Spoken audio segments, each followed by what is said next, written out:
Nous vous proposons d'écouter dans un instant une rencontre enregistrée à la librairie Ombre Blanche à Toulouse dans le cadre de la 19e édition du Festival de littérature, le Marathon des mots, qui se tenait du 22 au 27 juin 2023. Bonne écoute!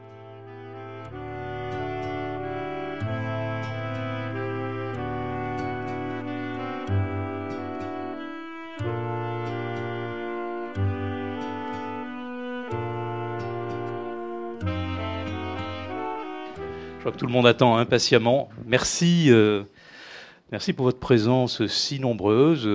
Et Didier me disait, il faut encore agrandir. Mais comme je disais à Didier Ribon, on a souvent agrandi ici, on a souvent poussé les murs voilà, pour faire rentrer du monde et faire rentrer des livres, faire rentrer des auteurs.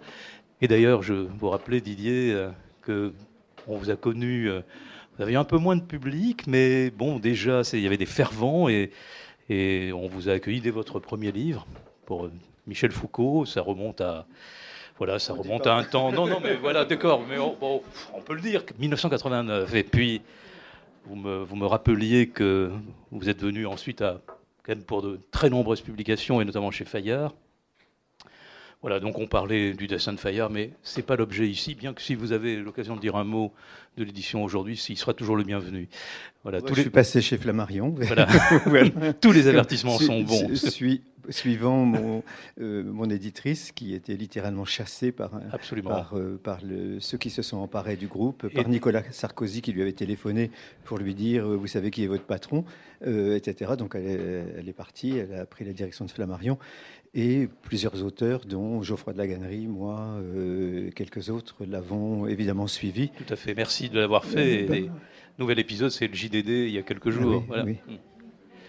Comme quoi, il y a encore beaucoup de travail. Quand même.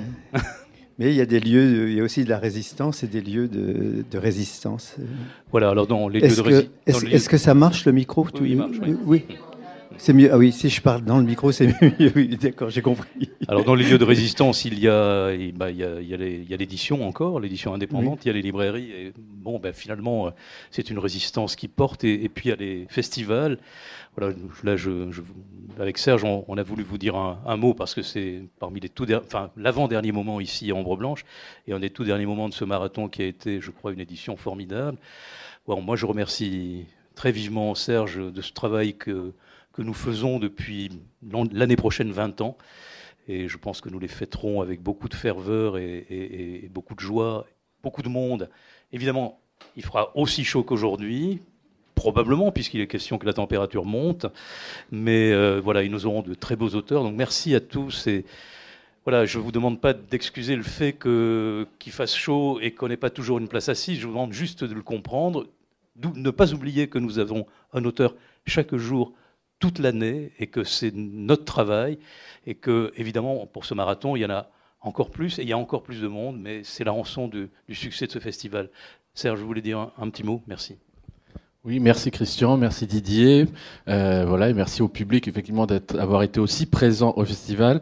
Et puisque Christian est là, avant qu'il s'en aille, parce qu'il est comme moi, il aime beaucoup être plutôt derrière, voilà, vous dire l'importance d'organiser des rencontres dans des librairies et pas uniquement dans tous les lieux que le marathon peut croiser. Voilà, d'être présent en librairie, d'être présent au quotidien pour accompagner le travail de Christian, d'Hélène, des libraires et de l'ensemble de la profession. C'est très important pour le marathon et donc on y tient. Et merci d'être avec nous dans cette complicité. Et il revient, et je suis bien content de lui passer le micro et de disparaître.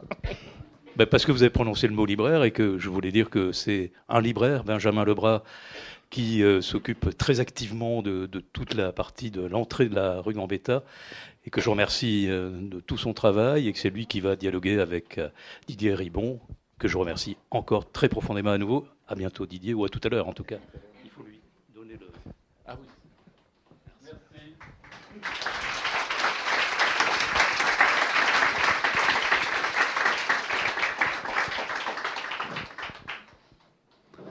Alors, bonjour à toutes et à tous. Je vais redire quelques mots d'introduction. Je serai bref pour laisser la parole à Didier Ribon.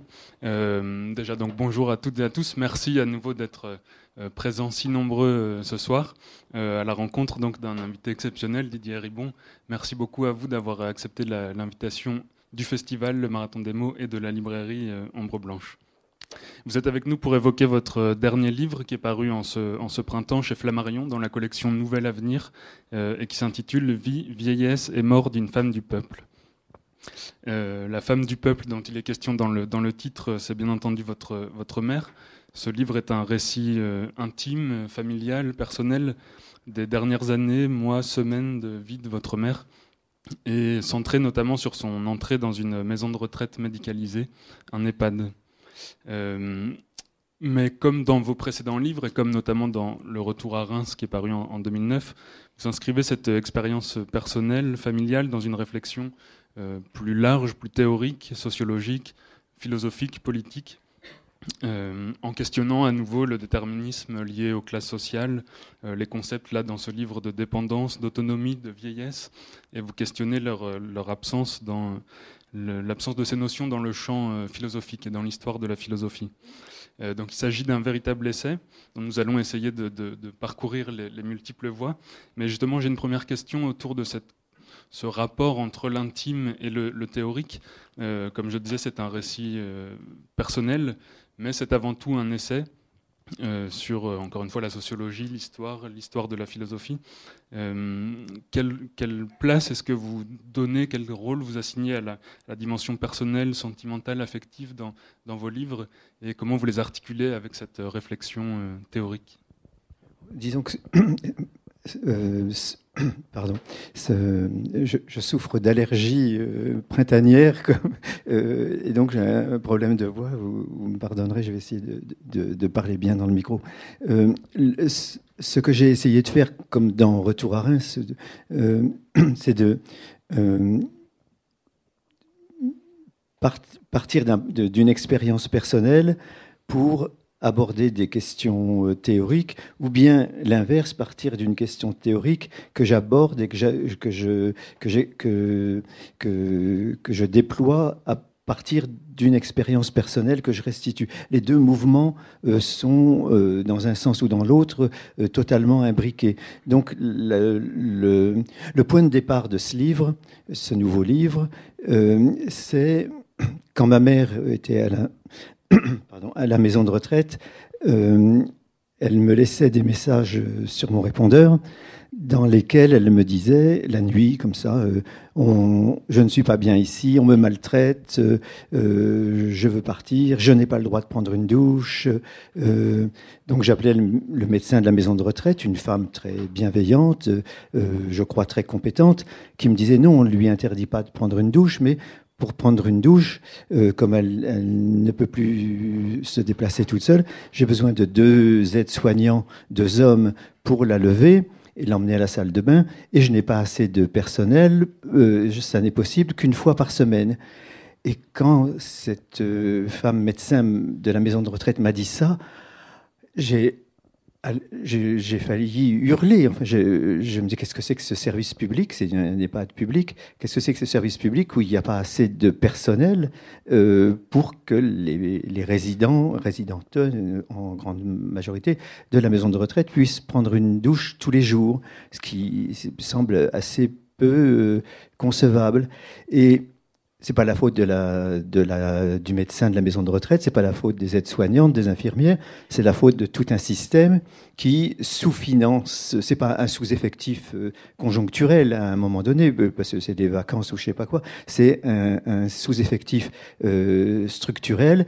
Et donc quand ma mère me disait on me maltraite, c'était vrai, ça voulait pas nécessairement dire qu'elle était brutalisée ou frappée par les infirmières ou les aides-soignantes. Ça veut dire que tout le système la maltraitait et, par conséquent, maltraitait les autres personnes qui étaient dans cette maison de retraite. Et je me suis dit, les messages de ma mère sont éminemment politiques, puisque quand elle me dit « on me maltraite », ça veut dire qu'elle dénonce la condition qui est faite aux personnes très âgées dans les maisons de retraite, dépendantes, puisque EHPAD, c'est établissement pour l'hébergement des personnes âgées dépendantes. Le D, c'est dépendante. Et ça veut dire que ma mère était maltraitée, protestait, mais sa protestation, et sans doute les autres femmes de la maison de retraite faisaient la même chose, sa protestation était limitée, était reçue par un destinataire, moi, ou peut-être 4 parce qu'il y avait elle devait téléphoner à mes 3 frères, mais ça restait dans l'espace privé, ça n'atteignait pas la sphère publique, l'espace public et donc l'espace politique. Et donc je me suis dit c'est une protestation très politique, puisque ce qu'elle dénonce, c'est la situation faite aux personnes âgées, la condition qui leur est imposée par la société dans laquelle nous vivons, les systèmes politiques dans lesquels nous vivons. Mais c'est une protestation qui se fait d'individu à individu, de ma mère dans sa chambre à moi sur mon répondeur. Et il n'y a pas de protestation politique. Et je suis parti de ce point de départ. Qu'est-ce que c'est que vouloir protester contre une situation qui nous est faite sans pouvoir exprimer publiquement, politiquement, cette protestation? En gros, qui a accès à la parole publique? Et les personnes âgées dépendantes dans une maison de retraite, évidemment, vont pas descendre de la maison de retraite pour aller manifester dans la rue à côté, vont pas se réunir pour faire une pétition, vont pas faire une tribune dans les journaux. Donc, la question qui se posait, c'est voilà des gens qui sont dans une situation vraiment assez éprouvante, mais qui ne peuvent pas protester collectivement contre cette condition qui leur est faite. Et d'où le rôle que je me suis donné, le rôle du porte-parole de ceux et celles qui ne peuvent pas parler. Parce qu'on pourra y revenir tout à l'heure. Qu'est-ce que c'est que prendre le rôle du porte-parole, ce qui n'est pas une situation simple, parce que porter la parole de gens qui ne peuvent pas parler, c'est toujours il y a toujours le danger, le risque de porter une parole qui n'est pas celle des gens dont on parle, mais si on ne parle pas à leur place, ces personnes ne parlent pas du tout. Donc le point de départ, c'était ça, c'était un point de départ à la fois politique, théorique, c'est qui peut parler, qui peut constituer une parole collective, qui constitue un nous, comme le nous de la classe ouvrière, le nous des Noirs américains dans les années 50-60 du mouvement pour les droits civils, etc., etc. Le nous des féministes. Mais il n'y a pas de nous des personnes âgées dépendantes. Et qu'est-ce que ça veut dire de ne pas pouvoir dire nous, de ne pas pouvoir se constituer en collectif mobilisé?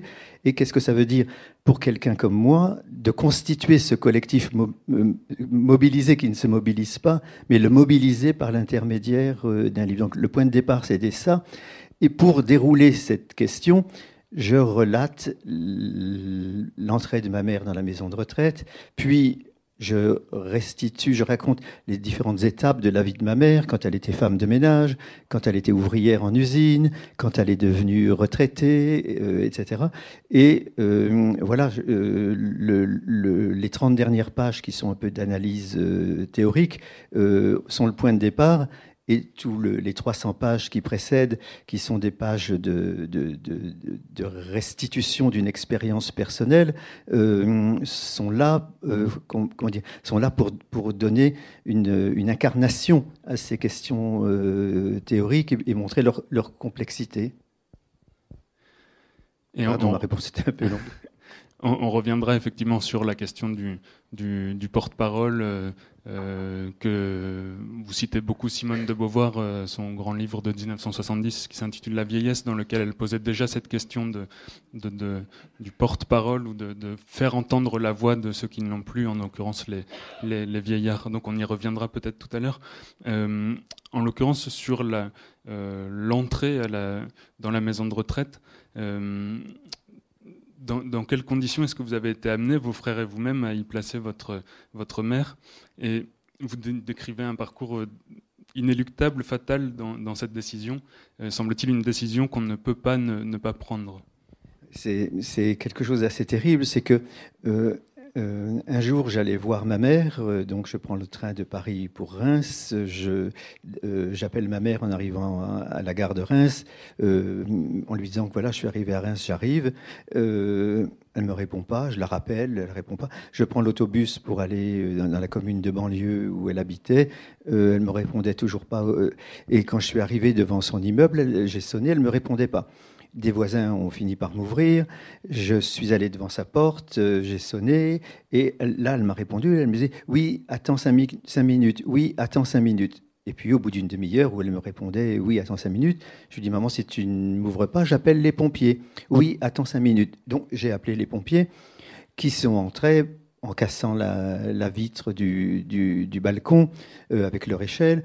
Et ma mère m'ont ouvert la porte qui était fermée à clé de l'intérieur. C'est pour ça qu'ils n'avaient pas pu l'ouvrir. Et ma mère était étendue nue par terre. Elle était tombée pendant la nuit et n'avait pas réussi à se relever et même pas se mettre à genoux pour m'ouvrir la porte. Et évidemment, c'était une situation. Donc, ils l'ont installé je suis allé vite chercher un vêtement dans sa chambre, voir sa mère nue, sa mère âgée, nue, avec le regard comme ça perdu sur le sol, et pas une expérience très, très joyeuse. Et donc, ils l'ont installé sur son canapé. Et j'ai appelé son médecin qui est venu, l'a fait transporter à l'hôpital en ambulance, où elle est restée 15 jours. Mais quand elle est rentrée chez elle, je lui ai dit « Maman, c'est dangereux. Si je n'étais pas venu ce jour-là, tu serais restée 48 heures. » le médecin m'a expliqué, c'est pour ça qu'il l'a fait hospitaliser, rester allongé sur le sol froid, c'est quelque chose de très dangereux pour le cœur, la circulation sanguine. Enfin, je ne suis pas médecin, je ne vais pas vous faire un cours sur la médecine, mais donc j'ai dit « Maman, ça ne peut pas durer comme ça, tu ne peux pas. » Et puis, il y a eu 2 ou 3 autres occurrences comme ça de la chute. Et d'ailleurs, quand vous lisez des romans où il est question de ça, la chute, ça revient tout le temps. La personne âgée dont il est question tombe et ne réussit pas à se relever. Donc, je me suis aperçu très vite que ce que je vivais, et ce que vivait ma mère, n'était pas des choses individuelles, c'était des choses bien décrites par la littérature, par la médecine,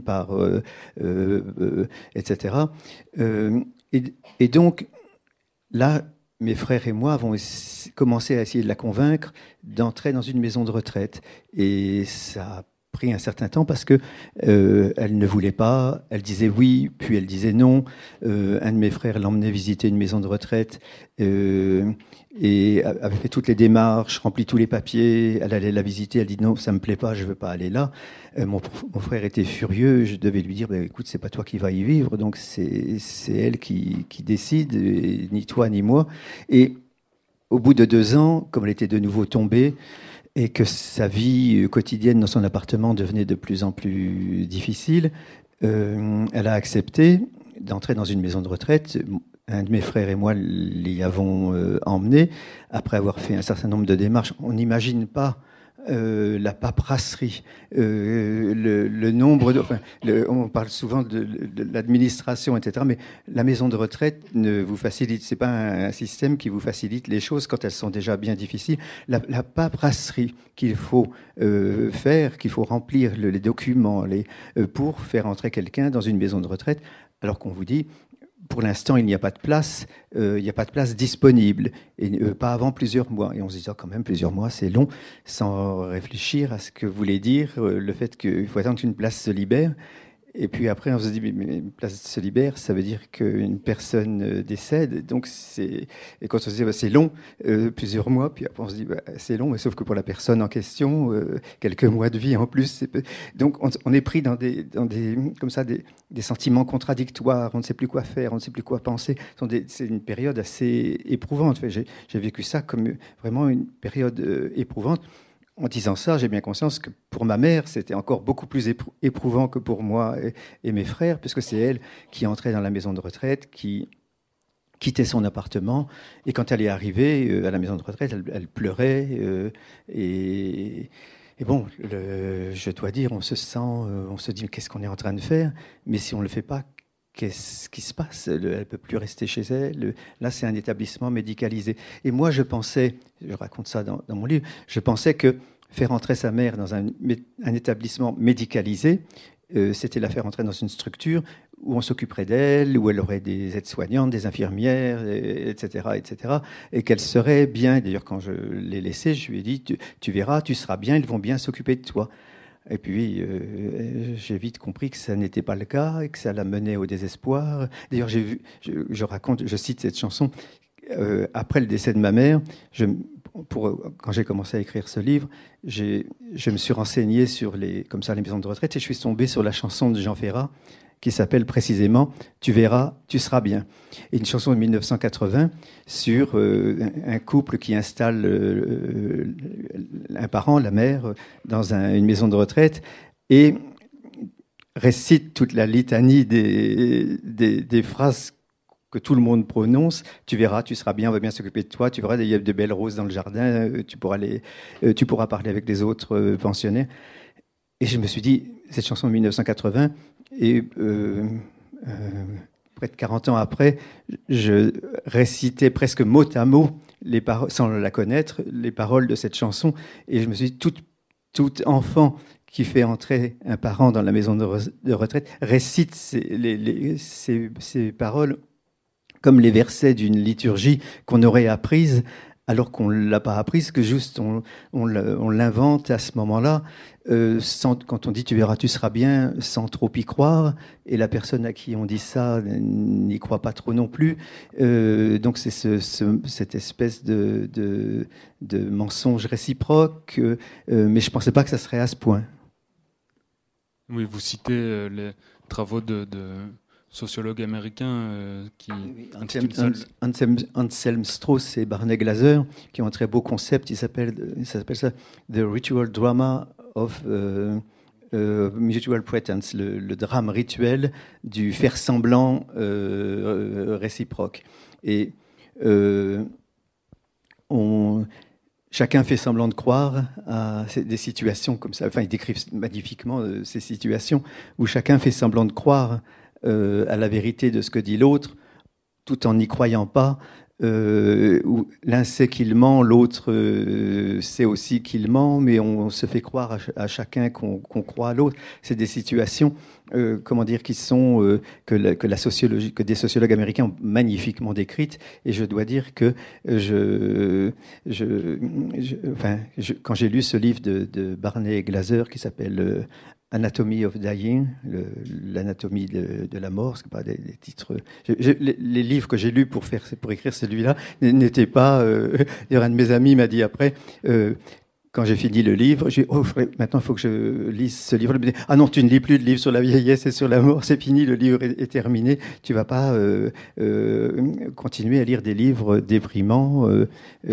Donc, je n'en lis plus. Alors, je vous incite à en lire encore au moins un, le mien, mais c'est vrai qu'il y a toute une littérature dispersée qui analyse ces questions, que ce soit sociologique, des livres de sociologie, ou bien dans la littérature. Il est vrai que la philosophie, elle, n'en parle quasiment pas, et c'est un problème si on ne pense pas la vieillesse, la grande vieillesse, c'est parce que la philosophie exclut de ces concepts cette situation. Si vous prenez la philosophie politique, le contrat social, le consensus, le dissensus, la désobéissance civile, la révolte, la résistance, la manifestation, Occupy Wall Street, Nuit debout, etc.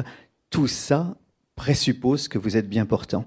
Et ce sont des concepts qui, par principe, dans leur définition même, excluent les personnes qui ne peuvent pas être à nuit debout, parce que tout simplement elles ne peuvent pas être debout, qui ne peuvent pas être à Occupy Wall Street ou Occupy n'importe la place du Capitole. La philosophie exclut de ces concepts le grand âge. Et on ne peut pas ajouter le grand âge à ces concepts-là. Ce sont des concepts dans lesquels il n'y a aucune place pour les personnes très âgées et dépendantes.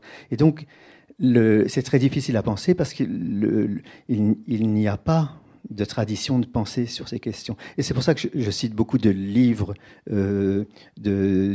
qui sont dans le registre de la littérature, parce que la littérature, soit dans des autobiographies, soit dans des romans, on croise des personnes très âgées, parce qu'il y a toujours un personnage très âgé dans tel ou tel roman, dont la situation est décrite. Donc la littérature nous nous offre des descriptions, mais aussi des analyses, très souvent, parce que la littérature contient toujours, la grande littérature contient toujours de la théorie et des analyses théoriques sur des situations. Et donc j'ai trouvé plus dans la littérature, je peux citer quelques livres, commencer bien sûr par Annie Ernaux, Une femme, Simone de Beauvoir, Une mort très douce, sur la mort de sa mère, Hélène Cixous, son livre qui s'appelle Homère est morte, le Yasushi Inoue,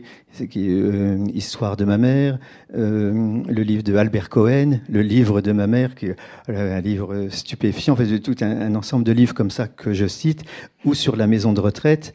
Le plus beau livre que je connaisse, c'est celui de l'écrivain tchèque Bohumil Hrabal.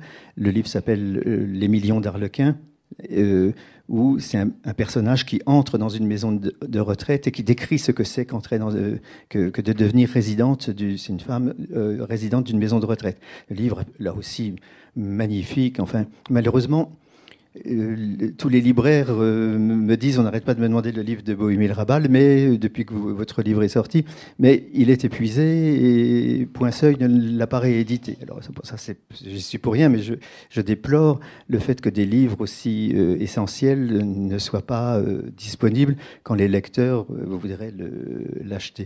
Donc la littérature m'a permis de penser des questions. Justement, qu'est-ce que c'est que s'occuper de sa mère? Vous avez dans Une femme d'Annie Ernaux ou dans Une mort très douce de Simone de Beauvoir. Mais il y a aussi quelques textes théoriques, très très peu, et évidemment le grand livre de référence sur ces questions, celui qui a été ma source d'inspiration, ma référence, le livre avec lequel je dialogue, même de façon critique parfois, mais c'est une sorte d'hommage que je rends à cet auteur, qui est là encore Simone de Beauvoir, dont le grand livre qui s'appelle La vieillesse, paru en 1970, constituait déjà, en 1970, à un moment où ces questions n'étaient guère constituées comme des questions intellectuelles, des enjeux intellectuels, politiques, sociaux, etc., et philosophiques, Simone de Beauvoir, comme elle l'avait fait 20 ans auparavant avec la question des femmes et du féminisme dans son célèbre essai Le deuxième sexe, en 70, elle constitue la question de la vieillesse. Elle appelle les vieillards, on n'emploierait plus ce mot-là aujourd'hui, mais la question de la vieillesse, du grand âge, comme une question politique, intellectuelle, qui appelle à une réflexion, une investigation, et une réflexion à la fois ethnologique, sociologique, historique et philosophique. C'est un livre, comme toujours Beauvoir, c'est un peu comme Le deuxième sexe. Vous savez quand vous commencez, vous ne savez pas quand vous finissez, parce qu'il y a 800 pages, il faut lire ça pendant les vacances. Mais c'est un livre très très riche, très audacieux. Beauvoir était inventive. Elle avait une audace. Elle inventait elle n'inventait pas des questions. Elle s'emparait de problèmes qu'elle voyait sous ses yeux et qu'elle constituait en question intellectuelle et politique. C'est pour ça que je ne cesse de lui rendre hommage, parce qu'elle a fait des choses quand personne ne les faisait. Elle a écrit sur des sujets sur lesquels personne n'écrivait. Et je dois dire que cette idée, la question du porte-parole, à la fin de mon livre, j'ai toute une discussion critique avec son projet de la vieillesse. Puisque la phrase vient d'elle, elle dit « Je veux faire entendre », parlant des personnes âgées reléguées, invisibilisées dans le monde social, elle dit « Je veux faire entendre la voix de ces parias, je veux faire entendre leur voix », qui est un très très beau projet. Et je dois dire, je reprends le flambeau qu'elle nous passe, et je m'inscris dans son sillage. Je veux faire comme Beauvoir, faire entendre la voix de ces parias, même si la situation a changé en 50 ans. Son livre reste d'actualité, les questions qu'elle pose aussi, et donc la nécessité de reprendre ce projet, de faire entendre une voix, je le reprends de son livre. Et parmi les références théoriques, il y a également Norbert Elias, qui est un auteur que vous citez souvent, et dans vos autres livres également. Là, son livre qui s'appelle La solitude des mourants, qui est épuisé également. Épuisé, je le dis en passant également, qui sera, je l'espère, réédité un jour. C'est un livre essentiel. La solitude des mourants de Norbert Elias, c'est un chef-d'œuvre. C'est le contraire de Beauvoir, c'est 100 pages. Mais si vous prenez les deux livres ensemble, vraiment, faut les applaudir, leur rendre hommage à tous les deux. Et le livre de Norbert Elias, donc la solitude des mourants, est un très très grand livre. Je crois que pour ceux qui lisent l'anglais, vous pouvez le lire en anglais. Sinon, pour ceux qui ne lisent pas l'anglais, il faudra attendre que les éditeurs le rééditent. Là aussi, c'est à peine pensable que des livres comme ça ne soient pas disponibles. J'imagine qu'on les trouve dans les bibliothèques, les médiathèques, mais enfin j'espère. Et ce livre est très important parce que il y a une phrase assez... Il dit... Quand il écrit ce livre, il est déjà très âgé, et il dit, il prend l'exemple, il dit les jeunes gens, les bien portants, ne se rendent pas compte de ce que c'est que vieillir. Et il prend l'exemple d'un homme assez âgé qu'on invite à s'asseoir dans un fauteuil trop bas, à dessein, délibérément. Et quand il n'arrive pas à s'extirper du fauteuil trop bas, ça fait rire tous les gens qui sont autour de lui, qui l'avaient invité, qui lui avaient proposé ce fauteuil trop bas. Et il décrit cette scène comme d'une grande violence, parce qu'il dit... Il faut savoir ce que c'est que perdre une partie de sa mobilité, de sa motricité, ne plus pouvoir se lever du fauteuil aussi rapidement et habilement qu'on le faisait auparavant. Et il dit une chose magnifique, il dit, pour penser ces questions, il faut changer d'attitude, il faut changer le regard, il faut partir du regard de la personne qui est assise dans le fauteuil trop bas et non pas prendre comme point de départ de l'analyse ceux qui sont bien portants et tout ça. Et changer le regard et prendre comme point de départ de l'analyse le regard, la condition de la personne justement âgée, très âgée. Si vous prenez ça comme point de départ de l'analyse, ça change toute l'analyse. C'est plus des bien portants qui parlent des personnes âgées. Vous prenez comme point de départ ce que disent, pensent, vivent les personnes âgées. Alors c'est pas facile quand c'est Norbert Elias, qui est un auteur qui avait fait beaucoup de livres, évidemment. Il écrit ce livre qui je crois, un de ses tout derniers livres, qui est paru en 82 en allemand. C'était un sociologue allemand qui avait fui le nazisme et qui s'était installé en Grande-Bretagne. Je dis, si vous lisez l'anglais ou si vous lisez l'allemand, parce que l'édition originale est en allemand, il écrit ça quand il est très âgé, et il dit, c'est parce que je suis passé aujourd'hui de l'autre côté de la barrière que je peux comprendre un certain nombre de choses. Mais il est vrai qu'il est assez difficile, tant qu'on n'a pas... il dit, on peut pas, les bien portants ne peuvent pas se mettre à la place des personnes qui perdent leur mobilité, qui sont moins agiles,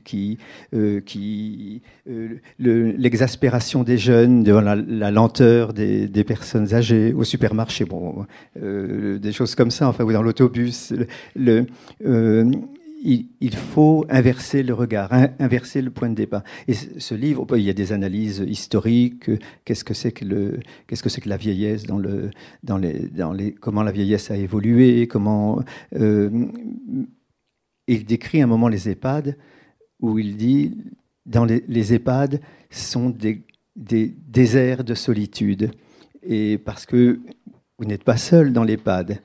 Mais au fond, vous êtes avec d'autres qui sont... chaque personne est seule avec sa détresse, il y a une difficulté à vivre dans les EHPAD alors, on peut incriminer, comme je le fais, la manière dont nos sociétés traitent les personnes âgées, mais il y a aussi une part qui est inévitable, qui est le déclin physique, le déclin cognitif. Et donc mon livre est aussi une réflexion, si on peut dire philosophique, sur l'ontologie de la vie, de l'existence humaine, qui est voilà, nous vieillissons, nous déclinons. Et d'ailleurs, puisque nous tous, nous allons être amenés, parce que la seule manière de ne pas mourir, c'est vieillir, comme chacun sait, nous sommes tous amenés à, si nous ne mourrons pas, à vieillir, et par conséquent à être confrontés à cette condition-là, et que je décris, que d'autres ont décrite. Et je me pose la question, puisque c'est quelque chose qui nous concerne tous, ça concerne nos grands-parents, nos parents, puis nous-mêmes, pourquoi est-ce qu'on ne s'en préoccupe pas plus?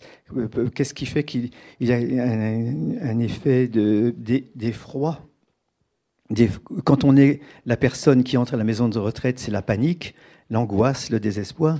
Et quand on est la personne qui accompagne, pour ce qui me concerne, je voyais la détresse, le désespoir de ma mère.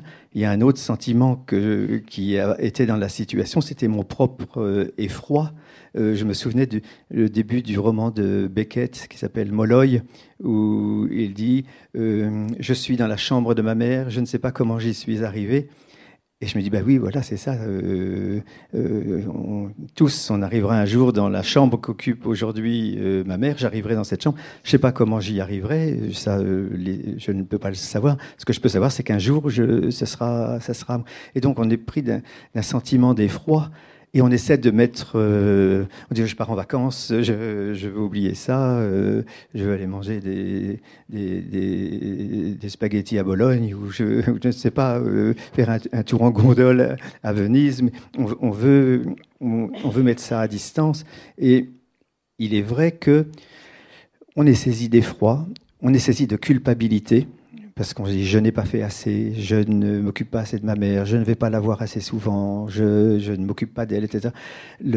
Culpabilité qui, d'ailleurs, est une manière de tout un système social, politique, idéologique, de faire reporter la responsabilité sur les individus et d'exonérer les pouvoirs publics, l'État, les responsables politiques de leur responsabilité qui serait de faire exister et fonctionner un secteur public du grand âge digne de ce nom.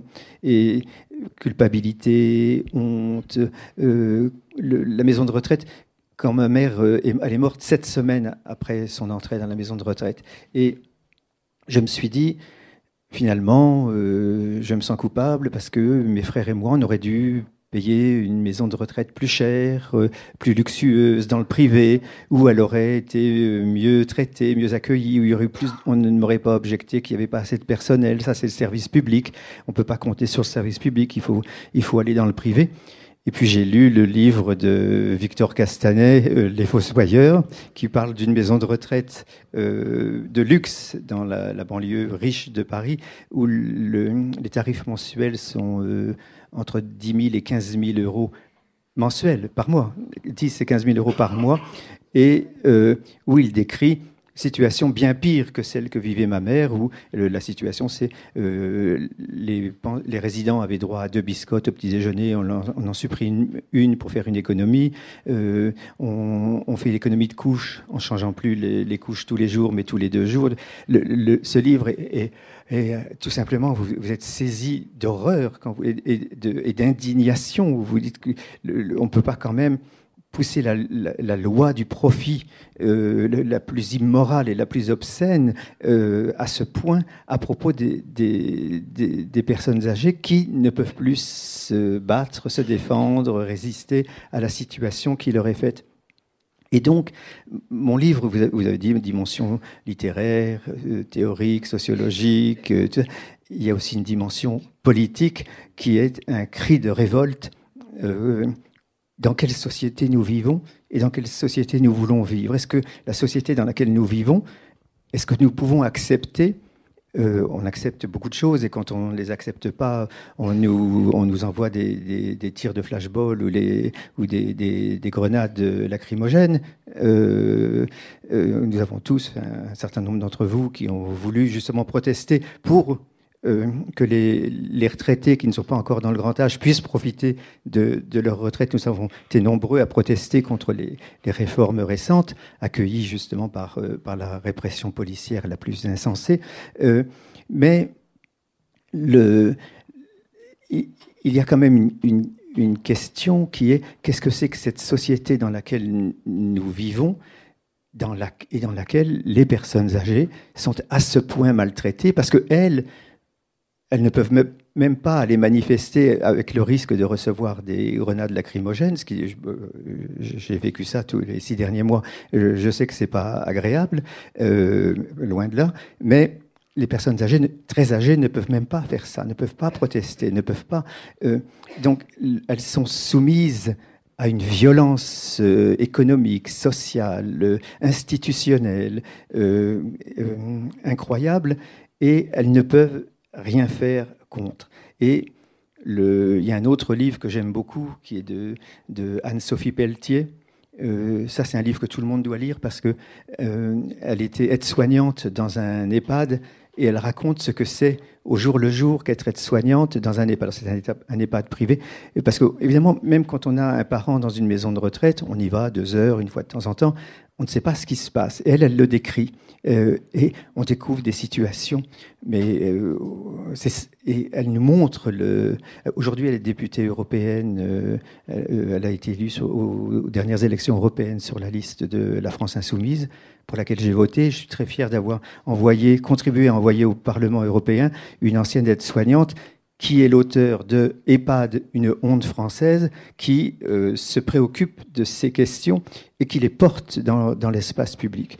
Mais, encore une fois, qui porte cette parole? C'est un journaliste, excellent livre, Victor Castanet, terrifiant livre, Anne-Sophie Pelletier, qui était aide-soignante, donc elle raconte son expérience d'aide-soignante. Simone de Beauvoir, moi, des intellectuels qui essayons de rendre compte de situations, de conditions sociales, etc. Mais c'est jamais les personnes concernées, évidemment. Et donc on retombe toujours sur la même question.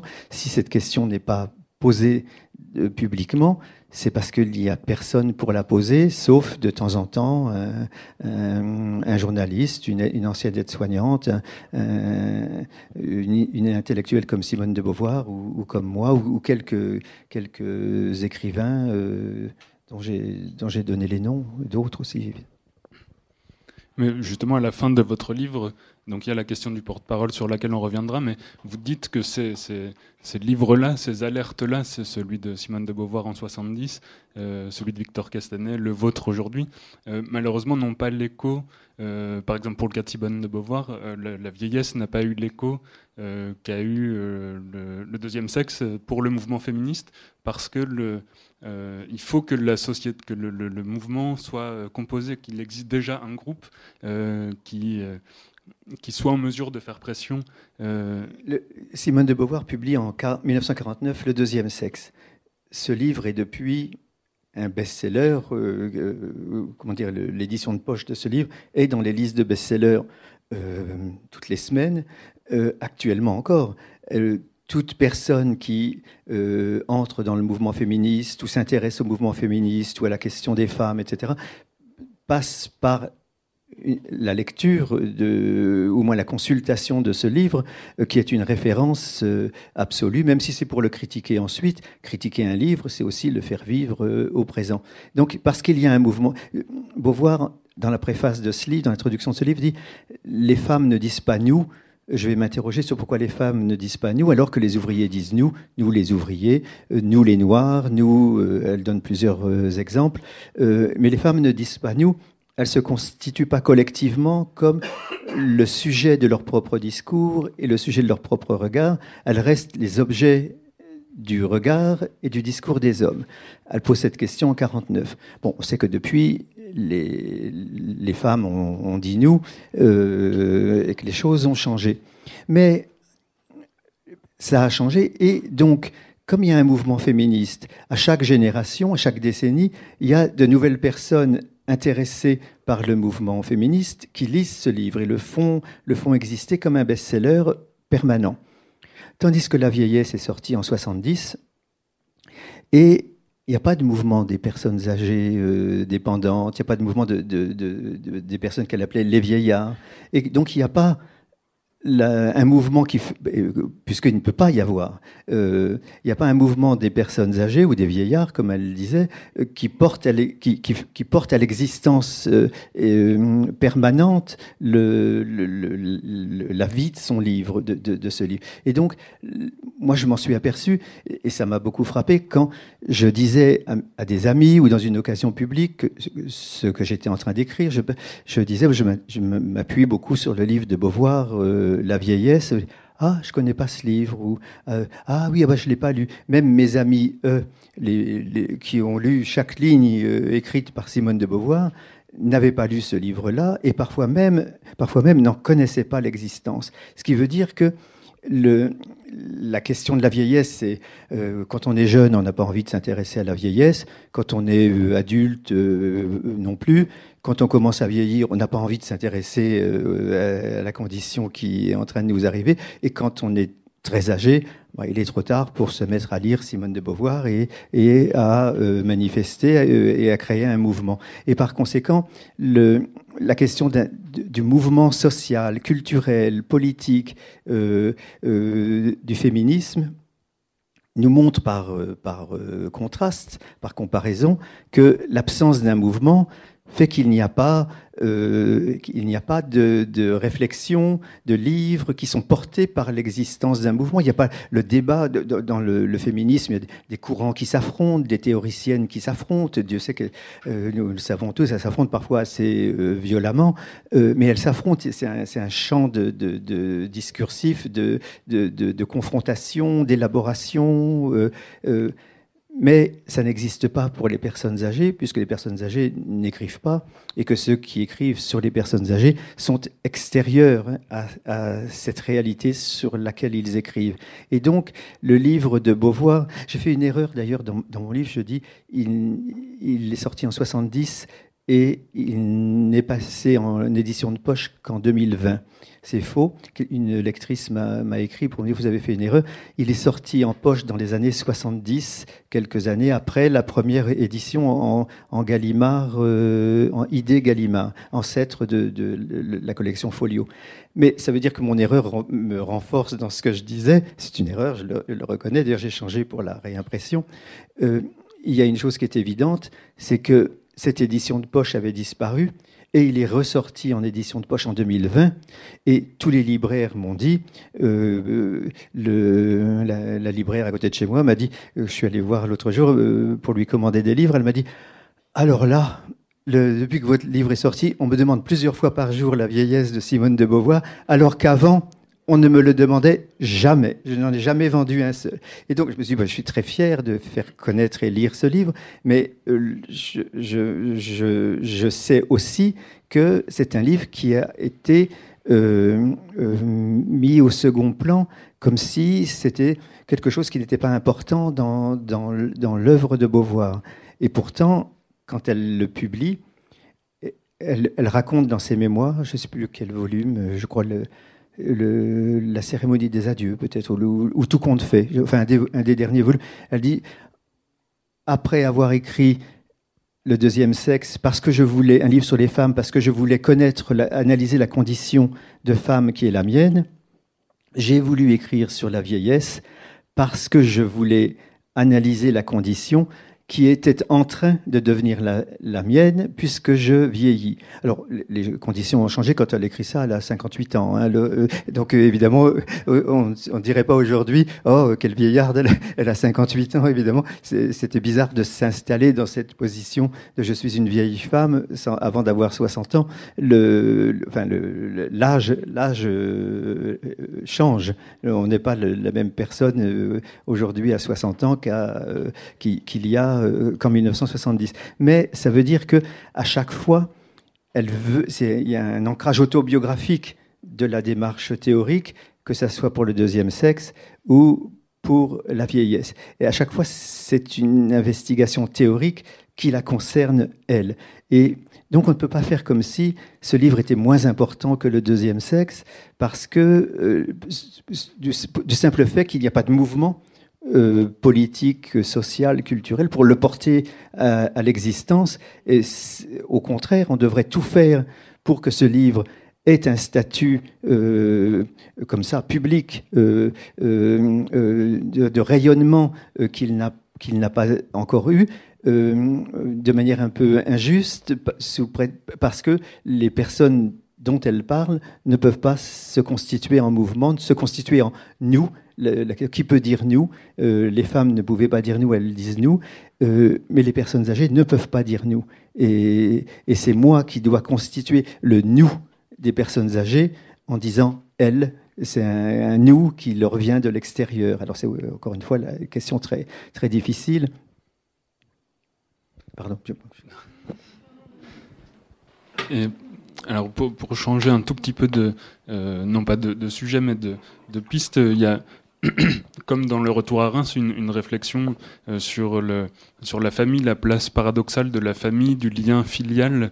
On n'y échappe pas, quand bien même on s'en détache ou quand bien même on cherche à s'en détacher toute sa vie. Ce sont des liens qui sont subis. Peut-être certains d'entre vous ont assisté à la rencontre avec Geoffroy de la Gannerie hier, dont le dernier livre parle de ce sujet. Mais malgré tout, ces liens qu'on subit sont constitutifs d'une bonne part de ce que nous sommes et de ce que vous êtes, vous, en tant qu'aujourd'hui, personnellement et socialement.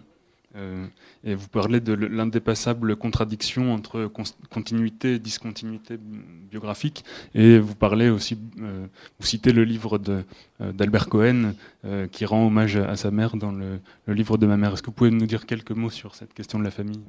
En fait, comme je l'ai raconté dans Retour à Reims, je n'avais pas vu mes parents pendant 30 ans, et quand mon père est entré dans une clinique pour malades d'Alzheimer puis est décédé, j'ai commencé à revoir ma mère, et c'est bizarre, une relation se réinstallait. L'écrivain américain John Edgar Wideman dit, dans la famille, on a une carte de membre, c'est-à-dire que vous pouvez la mettre dans le tiroir, la retrouver 30 ans après, et puis vous arrivez, c'est comme si rien ne s'était passé. Mais des choses se sont passées, mais voilà, vous pouvez revenir dans votre famille. Et donc moi, j'avais voulu ne plus être un fils. Je n'étais plus un fils. Ce qui me définissait, c'était pas mes liens avec mes parents, mes frères, ma famille. Ce qui me définissait, c'était mes liens avec mes amis. J'étais l'ami de mes amis et non pas le fils de mes parents. Je ne voulais plus être un fils. Puis, quand mon père est mort, je suis redevenu le fils de ma mère parce que je suis retourné la voir. Ce qui veut dire que, puisque je pouvais le redevenir, c'est que d'une certaine manière, je n'avais jamais cessé de l'être. J'étais encore un fils, même si je m'attachais avec beaucoup de détermination à l'être le moins possible. Quand ma mère est morte, je me suis aperçu que cette fois, je n'étais plus un fils, mais de manière définitive. Il n'y aurait pas de retour possible. Je n'avais plus été un fils, je l'étais redevenu, je ne l'étais plus, mais je ne le redeviendrai pas. Et ça, alors quand j'ai lu ce livre de Albert Cohen, qui est un livre d'une beauté quand même assez stupéfiante, et d'hommage à sa mère, et c'est là que j'ai trouvé cette phrase, je cite ce passage, où il dit une chose s'est passée dans ma vie, là je cite de mémoire, il a dit « je ne suis plus un fils ». Donc voilà, j'étais un fils, je ne suis plus un fils. Et ça introduit une rupture dans votre existence où vous dites ben voilà, je ne voulais plus être un fils, mais je ne me rendais pas. C'était pas la même chose de ne pas vouloir être un fils que de ne plus l'être réellement parce que vos deux parents sont morts. Et c'est quelque chose de... Cette phrase d'Albert Cohen m'a sauté au visage, et en écrivant ce livre, à un moment, je me suis dit, mais au fond, quand j'ai lu le livre d'Albert Cohen, en fait, si j'écris ce livre, c'est peut-être aussi parce que je veux rester le fils de ma mère, et j'écris un livre à propos d'elle, qui est une manière de continuer mon rapport avec elle, qui a été si conflictuel. Je cite un très beau livre d'Hélène Sixou, qui s'appelle « Homère est morte ». Et Homère, Homer, comment dire, quand sa mère meurt, en gros, elle est privée de la personne qu'elle aimait et tout ça, mais qui était celle qui pouvait lui relater, lui raconter la généalogie de sa famille allemande, sa généalogie allemande, juive, exilée, enfin, soit déportée et assassinée, exterminée dans les camps nazis, soit dispersée à travers l'Europe par l'exil à ce moment-là. Et donc, sa mère était une sorte de mémorialiste de sa propre histoire à elle, une généalogiste de sa famille, et une sorte de Homère qui lui racontait au jour le jour une Iliade comme ça. Et puis d'un seul coup, sa mère meurt, l'Iliade est interrompue, Homère est morte. Et que fait Hélène Cixous quand Homère est morte? Eh bien, elle reprend le projet comme ça, informel que que représentait sa mère, le rôle, et elle écrit sur sa mère. Homère est morte. Il y a plusieurs livres, un tout récent qui s'appelle Ruines bien rangées, je crois. Un autre, Osnabrück, qui était la ville allemande d'où sa famille juive a été soit arrêtée, déportée, soit s'est exilée. Il y a tout un cycle autobiographique sur la mère, la figure de la mère. Et donc Hélène Cixous, Homère est morte, c'est après évidemment la mort de sa mère, et c'est une manière que Homère ne soit pas morte, en fait. Homère est morte, mais elle continue à vivre à travers sa fille Hélène, qui a beaucoup de talent, il faut le reconnaître. Et ce livre et sa mère est morte à 103 ans, elle s'occupait d'elle. Je suis frappé par le fait que les femmes s'occupent de leur mère, et moi je n'aurais jamais été capable de faire ça. Annie Ernaux, Simone de Beauvoir dans Une mort très douce, ou Hélène Cixous dans Homère est morte, racontent comment elles s'occupent de leur mère. Je me dis, quand on dit que ce sont les femmes sur lesquelles repose la charge du soin à l'hôpital, à l'école, etc., mais aussi le soin à l'égard des personnes âgées, des personnes vulnérables, quand on le dit, je peux vous dire, c'est vrai. Et moi, je n'aurais pas été capable de faire ce que les auteurs que je viens de citer ont fait. Alors j'ai d'autres questions, mais le temps passe très vite. Donc peut-être parmi vous, il y a des personnes qui ont lu le livre ou qui ne l'ont pas lu, qui ont une question ou une remarque. Bonsoir, je m'appelle Gérard. Vous avez parlé de la mort de votre mère en cette semaine, et en particulier vous parlez du syndrome de glissement. Et donc vous dites que en fait elle est morte tellement vite que c'est une forme de suicide. Et je m'interroge en me disant, est-ce que vous avez prolongé cette réflexion-là sur la réflexion éthique qu'il y a en cours en ce moment? Certains disant le suicide assisté, c'est une façon de faire des économies pour la sécurité sociale, et d'autres disant c'est une véritable possibilité, impossibilité que de interdire à une personne de choisir la fin de sa vie, et donc sa mort. Est-ce que cette prolongation de cette réflexion-là a existé dans votre cheminement? J'avais le syndrome de glissement. Quand ma mère est entrée dans la maison de retraite, la médecin de l'établissement m'a dit je vous mets en garde, les personnes âgées qui entrent en maison de retraite sont, pendant le premier ou deuxième mois, en danger, et même en très grand danger. J'ai pas compris que ça m'était personnellement adressé. Je pensais que c'était un énoncé général qu'elle tenait à toute personne. Et de fait, ma mère s'est laissée mourir. Les gériatres parlent de suicide inconscient pour le syndrome de glissement, et je questionne cette notion de suicide inconscient, parce que il me semble que ma mère a refusé de manger, refusé de boire, refusé de parler.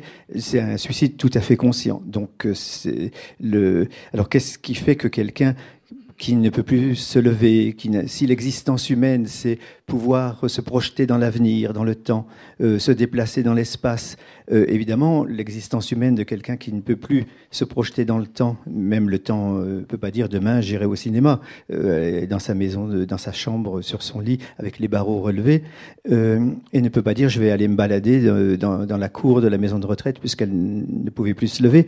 Donc on comprend très bien pourquoi il y a une personne peut se laisser glisser.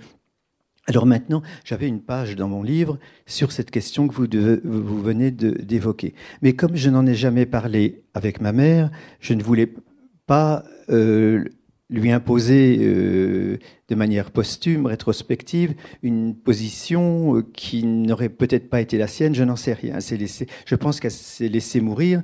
Est-ce qu'elle aurait eu recours au suicide assisté si ça avait été possible, je veux dire légal, c'est-à-dire que si en lui proposant ça, je ne risquais pas d'aller 5 ans en prison, ou peut-être plus, ou la personne qui aurait accompli cet acte, j'ai une position personnelle sur ce point-là, qui est la liberté de choix. Et que si une personne souffre trop ou voit que sa fin de vie est trop désespérée, et préfère disparaître, je ne vois pas pourquoi on pourrait le lui refuser. Donc, pour moi, la question du choix... évidemment, encadré, il ne s'agit pas de se débarrasser des personnes. Il ne faut pas que le suicide assisté devienne une sorte d'aboutissement de la relégation et de la semi-mort sociale qui est déjà la maison de retraite. Il y a la demi-mort sociale de la maison de retraite et la vraie mort tout court du suicide assisté, qui ne serait plus un suicide, mais autre chose. Mais pour ce qui est de votre question, je n'en ai jamais parlé avec ma mère, je n'en ai jamais parlé avec mes frères, mais si aujourd'hui je me dis j'aurais dû lui en parler, nous aurions dû en discuter et je me serais rangé à sa décision. Pour autant que sa décision ait pu être, parce qu'elle commençait dans les dernières semaines vraiment à perdre la tête, pour autant que sa décision aurait pu être une décision personnelle, rationnelle, prise consciemment. Et ça, on ne peut jamais savoir, puisque dans ma dernière conversation avec elle au téléphone, elle m'a dit, je ne sais pas si je t'ai dit, j'attends un bébé. Je lui ai dit, non, tu m'as pas dit, mais je crois pas que ça soit possible. Et elle me dit, de toute façon, je vais pas le garder. Donc je pense que parce qu'elle était amoureuse, c'est une belle histoire que je raconte. Elle était tombée dans les dernières années de sa vie amoureuse d'un voisin avec qui elle a eu une histoire d'amour magnifique. Elle avait vécu pendant 55 ans avec un homme qu'elle détestait, qui était bête, violent, qui était mon père, son mari. Et d'un seul coup, après la mort de mon père, elle a rencontré un homme. Elle avait plus de 80 ans. Ils ont vécu une histoire d'amour. Elle m'avait demandé qu'est-ce que tu en penses. Je lui ai dit, t'as absolument pas à me demander ce que j'en pense. Si tu es heureuse, fais ce que tu veux. Et comme m'a dit quelqu'un, oui, elle t'a demandé ça parce qu'elle demandait, elle me dit, n'en parle pas à tes frères, elle demande au fils gay, parce qu'elle sait que le fils gay va lui dire, fais ce que tu veux. Et de fait, on m'a tellement emmerdé toute ma vie, quand j'étais adolescent, avec ma sexualité, que je n'allais pas reproduire cette attitude de censure, de répression, etc., de l'amour et peut-être plus que de l'amour, de la sexualité. Je ne connais pas les détails de leur relation, mais elle était heureuse. Et puis à la maison de retraite, cette histoire était forcément terminée, il ne venait plus la voir, et ça a été pour elle un drame. Et je pense que ça a été important dans le syndrome de glissement, dans le sentiment d'abandon. elle a été abandonnée par ses fils, qui l'avaient installée dans une maison de retraite, et abandonnée par son amoureux, et que ses fantasmes revenaient sous la forme de j'attends un enfant, de toute façon je ne vais pas le garder. Et donc voilà, elle vivait dans ce j'espère que au moins c'est plongé dans les fantasmes, les rêves comme ça de bonheur conjugal avec cet homme l'ont rendue heureuse dans les derniers instants de sa vie. C'est une des choses absolument tabou, la sexualité des personnes âgées. Parce que je cite les médecins qui parlent du syndrome de glissement, donnent toutes les raisons qui peuvent conduire à un syndrome de glissement. Un choc opératoire, un choc psychologique, un accident, un deuil, l'entrée dans le sentiment d'être abandonné en entrant dans la maison de retraite. Et je pose la question, pourquoi est-ce qu'un chagrin d'amour d'une personne très âgée n'est même pas évoqué, comme si c'était tellement impensable pour les gériatres qu'une personne de 87 ans se laisse mourir par désespoir d'amour, par chagrin d'amour. Et je pense que ici, il y a une question qui est... J'ai dit que les personnes âgées étaient très âgées, dépendantes, étaient invisibilisées. Et dans l'invisibilisation, il y a leurs sentiments, leurs affects, leur corps, leurs amours, leur sexualité, sont des choses dont on ne peut pas parler, ou alors ça devient indécent. Oh, tu peux pas raconter ça de ta mère, etc. Si je raconte pas ça de ma mère, je prive ma mère et son histoire et sa personnalité d'éléments qui ont été importants pour elle. Elle était obsédée par cet amour. Au téléphone, elle ne parlait que de ça depuis des années. Donc si je ne rends pas compte de ça, je mutile son existence les dernières années de sa vie. Et ce qui a pu, dans les dernières années de sa vie, la rendre heureuse. Donc, il n'y avait pas que le déclin physique, cognitif, il y avait aussi la beauté de l'amour et je pense qu'il fallait, et le bonheur que ça lui apportait, et je pense qu'il fallait rendre compte de ça aussi.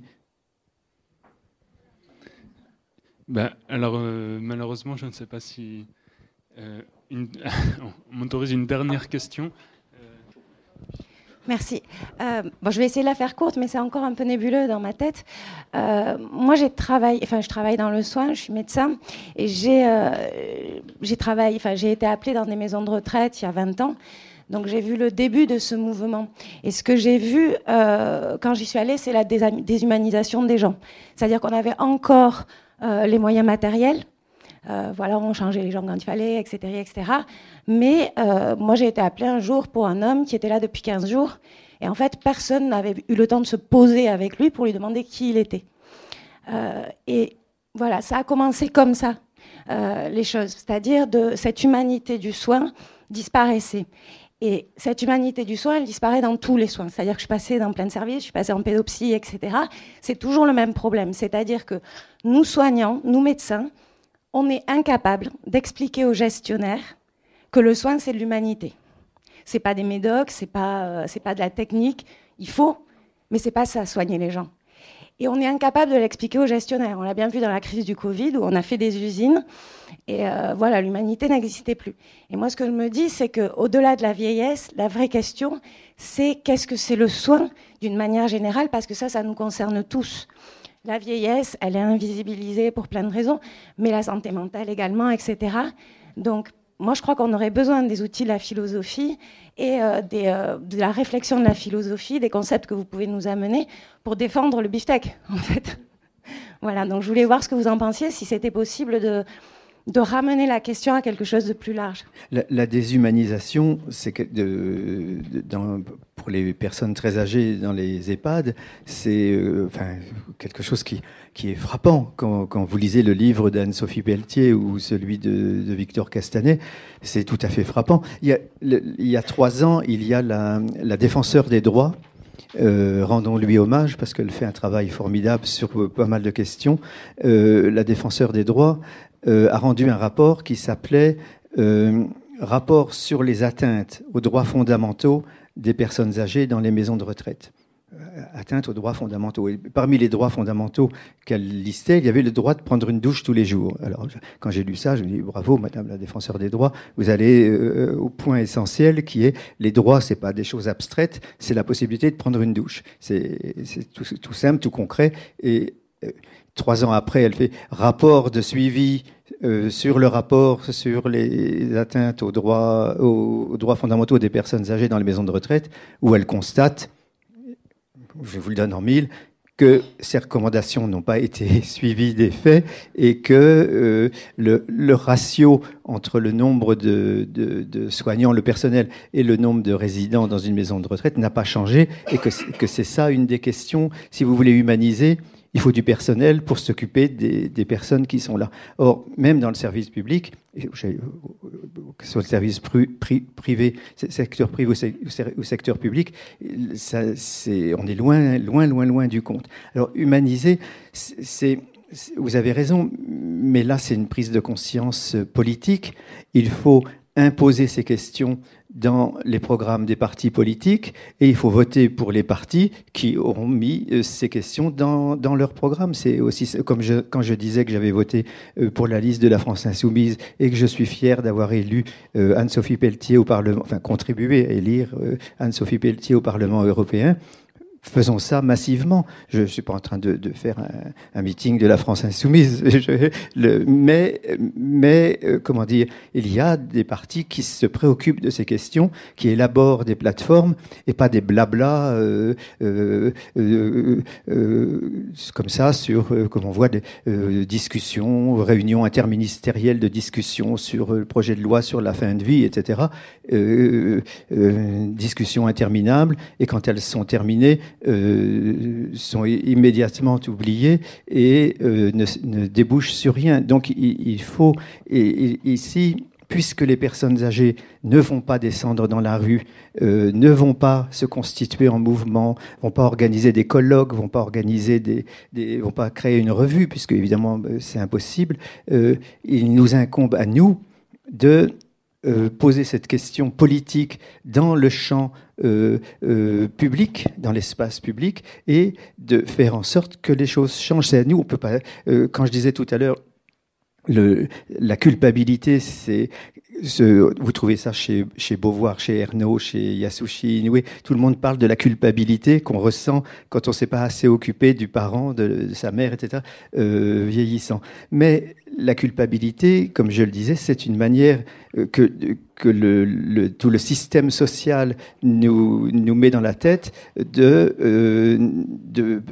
faire croire que c'est la responsabilité individuelle, alors que ni moi, ni Annie Ernaux, ni vous, ni personne, n'y pouvons rien. Ce sont des choses trop difficiles à affronter, à gérer seul. Gérer un parent qui a perdu sa mobilité et parfois ses capacités cognitives, c'est trop difficile. On ne peut pas.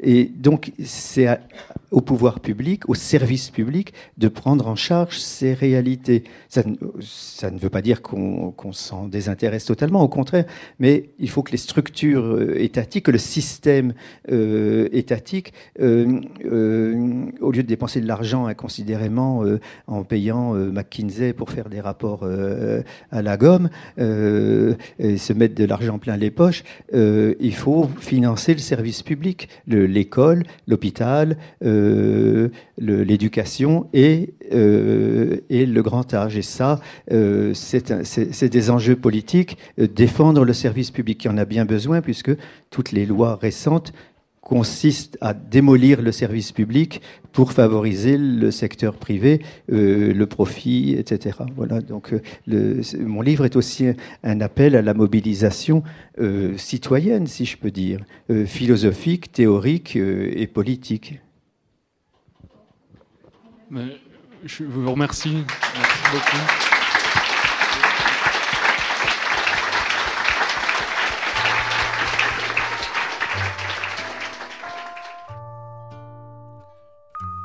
La rencontre que vous venez d'entendre a été enregistrée à la librairie Ombre Blanche dans le cadre du 19e festival Le Marathon des mots à Toulouse du 22 au 27 juin 2023. Réalisation Radio Radio avec Radio Radio Plus et Radio Terre.